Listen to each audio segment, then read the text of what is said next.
আমি বলছি যে সবারই একটা জিজ্ঞাসা চিহ্ন ছিল যে তেজপাতার কাজটা কি করে করব। প্রচণ্ড জিজ্ঞাসা ছিল মানুষের যে তেজপাতা দিয়ে বশীকরণ, যেটা লবঙ্গ দিয়ে কী করে করব।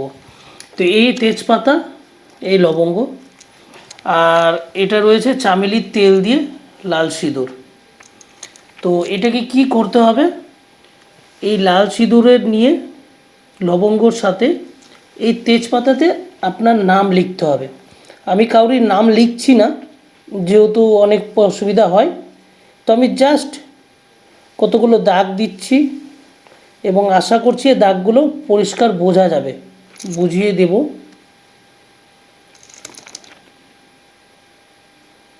এই কতগুলো দাগ এইভাবে আপনাকে আপনার প্রিয়জনের নাম লিখতে হবে। মাঝে আপনি যদি একটা ওং লিখে দিতে পারেন তাহলে সেটা খুব ভালো হয়। তারপরে পরের যাকে আপনি কাছে পেতে চাইছেন তার নাম লিখতে হবে। সময় লাগবে, যে কোনো আকার ইঙ্গিত ও আপনি নাম লিখবেন। এটা করার পর এটাকে নিয়ে আপনার যে কোনো স্রোতবাহিত নদী, গঙ্গা হতে পারে বা যে কোনো জায়গায় হতে পারে, যেটা স্রোতবাহিত, যেটা ভেসে যাবে, ভাসমান, এই লবঙ্গ যেটা রয়েছে সেটা এর মধ্যে গেঁথে দিতে হবে। এটা গাঁথা অবস্থায় যে কোনো স্রোতবাহিত নদীতে আপনাকে ভাসিয়ে দিতে হবে।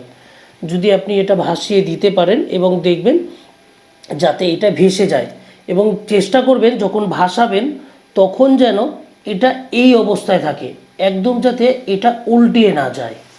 সোজা রাখতে হবে, সোজা রেখে দেবেন, এটা ধীরে ধীরে দেখবেন ভেসে চলে যাবে।